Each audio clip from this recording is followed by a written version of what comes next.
Langsung saja kita bergabung ke Geraha BNPB untuk mengikuti jalannya konferensi pers terkait perkembangan terkini COVID-19. Potensi kapasitas yang ada di pemerintah, yang berada di dunia usaha, dan berada di seluruh masyarakat. Gugus Tugas Percepatan Penanganan COVID-19 ini bekerja berdasarkan pada 6 arahan Presiden dalam rangka untuk membendung penyebaran COVID-19. Keenam arahan tersebut yaitu pertama, pengujian sampel harus dilaksanakan secara masif dengan pelacakan yang lebih agresif dan diikuti oleh isolasi yang ketat. Yang kedua, masyarakat diharapkan mulai menggunakan layanan konsultasi medis dengan menggunakan teknologi untuk mengurangi kunjungan ke rumah sakit dengan resiko terpapar, tertular oleh orang lain. Gunakanlah layanan-layanan telemedicine yang saat ini sudah banyak disediakan. Yang ketiga, hendaknya seluruh gugus tugas, baik yang di pusat maupun yang di daerah, mampu melaksanakan komunikasi yang efektif, yang detail, baik, dan transparan kepada semua pihak. Yang keempat, pemerintah daerah diharapkan untuk melakukan penegakan hukum yang baik. Sudah barang tentu dibantu oleh aparat negara agar masyarakat dapat berdisiplin dengan kuat untuk menghadapi pandemi COVID-19. Semua pihak harus memberikan jaminan arus logistik yang lancar, mulai dari pusat sampai ke daerah, dari gudang-gudang logistik sampai ke daerah. Dan yang keenam, berbagai kebijakan stimulus ekonomi yang diberikan oleh pemerintah haruslah betul-betul tepat sasaran dan fokus pada pemutusan rantai penularan COVID-19. Saudara-saudara, COVID-19 hanya dapat dicegah dengan kedisiplinan yang kuat dan semangat gotong royong melalui upaya untuk menemukan sumber penularan dan mengisolasinya dan mencegah terjadinya penularan pada orang lain, terutama pada kelompok yang rentan karena kondisi kesehatannya. Untuk itu berbagai upaya dalam rangka menemukan sumber penyebar dilakukan melalui beberapa cara. Di antaranya yang pertama adalah dengan melakukan pemantauan pada setiap orang yang memiliki riwayat bepergian dari daerah epicenter, baik di luar negeri maupun dari wilayah epicenter yang berada di dalam negeri.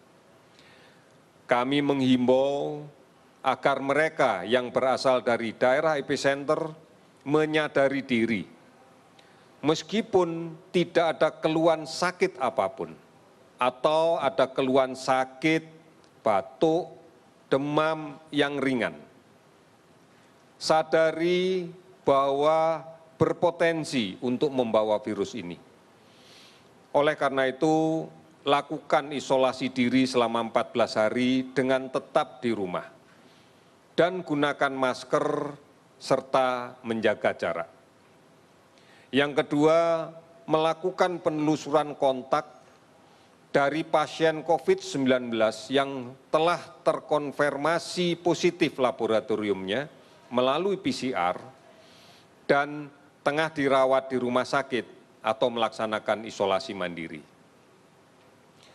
Kementerian Desa telah mengeluarkan berbagai kebijakan dengan menyiagakan desa, kelurahan, atau nagari, dengan membentuk relawan-relawan desa, dengan menyiapkan tempat isolasi, tempat karantina untuk kelompok masyarakat desa yang berisiko, dengan mengkoordinasikan dengan aparat desa yang lainnya, dengan tokoh masyarakat, tokoh agama, Babinsa dan Babin Kantipmas, bidan desa, untuk bersama-sama masyarakat membangun desanya menjadi benteng pertahanan COVID-19 yang mandiri dan efektif dengan berbasis pada kekuatan masyarakatnya sendiri. Kemudian langkah-langkah untuk mencegah penularan COVID-19 dapat dilakukan dengan berbagai cara. Yang pertama, disiplin untuk tetap tinggal di rumah. Untuk umat Muslim, sebentar lagi akan memasuki bulan Ramadan. Inilah saatnya kita menjalankan ibadah Ramadan bersama keluarga. Karena kita tidak pernah tahu siapa orang yang berada di luar yang membawa virus. Banyak orang tanpa gangguan yang tidak bisa kita bedakan dengan mata biasa. Yang kedua, gunakan masker jika terpaksa keluar rumah dan batasi waktunya jika terpaksa keluar rumah. Hindari kerumunan. Hindari naik kendaraan umum dengan penumpang yang penuh. Jika terpaksa harus membeli makanan di luar rumah, maka beli dan makanlah di rumah. Usahakan menggunakan jasa pengantaran kalau memang membutuhkan sesuatu untuk dibeli di luar. Dan segera pulang. Sesampai di rumah, lepas masker, cuci tangan dengan menggunakan sabun dan air yang mengalir, serta ganti dengan masker yang baru. Yang ketiga, mari kita lindungi kelompok rentan.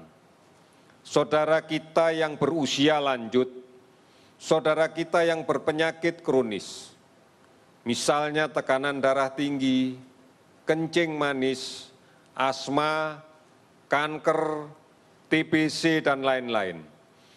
Karena mereka inilah yang sangat rentan dan dapat berakibat fatal manakala terinfeksi COVID-19. Saudara-saudara, keberhasilan upaya ini sangat tergantung pada peran serta masyarakat. Kerjasama semua perangkat RT, RW, desa, sampai dengan pelaksanaan isolasi mandiri, baik perorangan sampai dengan kelompok. Dan kepatuhan dalam penerapan PSBB. Upaya ini akan kita perkuat dengan penelusuran kontak yang lebih agresif lagi oleh Dinas Kesehatan dan dibantu aparat pemerintah setempat, serta pengujian sampel secara masif. Saudara-saudara, kami berharap untuk tetap mengikuti informasi yang benar tentang COVID. Cukup banyak sumber informasi yang bisa diakses. Di antaranya pada portal covid19.go.id, hotline 119 extension 9, WhatsApp COVID-19 di 0811 33 39 9000 atau di Halo Kemkes di 1500 567. Aplikasi online dan layanan telemedicine yang lainnya cukup banyak bisa kita akses. Termasuk update yang terus-menerus dilaksanakan setiap hari oleh TVRI dan RRI yang disebarluaskan oleh televisi dan radio swasta yang lainnya. Saudara-saudara, kinerja data sampai dengan pukul 12.00 pada hari ini adalah sebagai berikut. Laboratorium yang saat ini bisa menjalankan pemeriksaan secara utuh bertahan adalah 38 laboratorium. Beberapa laboratorium akan segera ditambahkan, begitu reagen yang harus kita datangkan dari negara lain sudah bisa kita terima hari ini. Spesimen yang kita periksa jumlahnya sudah mencapai 55.000 lebih. Jumlah kasus yang kita periksa sudah mencapai 47.000 orang lebih. Hasil positif sampai dengan hari ini adalah 7.418 orang. Ini adalah positif terkonfirmasi dengan menggunakan real-time PCR. Hasil negatif adalah 39.943 orang. Pemantauan yang kita lakukan terhadap pasien ODP adalah sebanyak akumulasinya 193.571 orang. Sebagian besar dari pemantauan ODP ini sudah selesai. PDP 17.754 orang yang saat ini kita rawat dan menunggu hasil konfirmasi laboratorium PCR yang real time. Konfirmasi kasus COVID-19 7.418 orang. Kasus sembuh 913 orang. Kasus yang meninggal 635 orang. Seluruh provinsi sudah terdampak. 263 kabupaten kota juga terdampak. Sebaran pasien sembuh yang terbanyak adalah di Jakarta, 322 orang, Jawa Timur, 101 orang, Sulawesi Selatan, 75 orang, Jawa Barat, 79 orang, Jawa Tengah, 54 orang. Keseluruhan akumulasi di 34 provinsi adalah 913 pasien. Secara rinci penambahan kasus pada hari ini untuk konfirmasi positif sebanyak 283 sehingga jumlahnya menjadi 7.418. Kasus sembuh bertambah 71 orang sehingga akumulasinya menjadi 913 orang. Kasus meninggal bertambah 19 orang sehingga akumulasinya menjadi 635. Saudara-saudara, mari kita berpartisipasi secara aktif dalam penanganan COVID-19 ini dengan cara memutuskan penularan COVID-19. Jangan mudik, jangan bepergian. Sekali lagi, jangan mudik, jangan bepergian. Pastikan kita tidak tertular dan tidak menulari. Karena perjalanan kita tidak aman. Sekali lagi, perjalanan kita tidak aman. Akan sangat mungkin kita bertemu dan terpaksa kontak dekat dengan orang tanpa gejala atau orang dengan gejala ringan saat di kendaraan, saat di terminal, di stasiun, di rest area, atau di toilet umum sepanjang perjalanan. Atau bahkan mungkin kita sendiri yang membawa virus itu tanpa gejala atau dengan gejala yang ringan. Karena kita berasal dari daerah yang terjangkit COVID-19. Dan ini akan berpotensi untuk menulari keluarga kita yang ada di kampung. Jika kita memaksa kembali ke kampung halaman, maka kita akan dikarantina selama 14 hari. Sehingga makna pulang kampung, makna mudik tidak akan pernah kita dapatkan kecuali hanya menjalankan karantina 14 hari di kampung halaman sendiri. Oleh karena itu, marilah kita lindungi kampung halaman kita. Marilah kita lindungi keluarga kita yang ada di kampung halaman.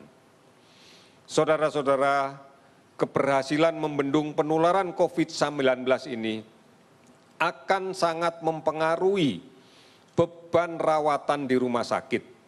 Karena semakin banyak pasien yang dirawat akan semakin berat beban kita untuk menurunkan jumlah orang sakit dan meninggal karena COVID-19. Mari kita lawan COVID dengan meningkatkan imunitas diri, sabar dan tenang, tidak panik, istirahat yang cukup dan teratur. Jaga jarak, pakai masker, cuci tangan pakai sabun dengan air yang mengalir. Gotong royong dan bersatu melawan COVID dari pusat sampai ke desa dan RT, RW, keluarga. Tetap di rumah, produktif di rumah. Dan mari waspadai ancaman demam berdarah. Saat ini kita berhadapan dengan meningkatnya kasus demam berdarah. Oleh karena itu, lakukan pemberantasan sarang nyamuk di rumah kita bersama keluarga kita. Mari jadi teladan untuk menyelamatkan keluarga, menyelamatkan tetangga, menyelamatkan lingkungan, dan menyelamatkan bangsa. Indonesia, kita pasti bisa. Sekian dan terima kasih. Selamat sore.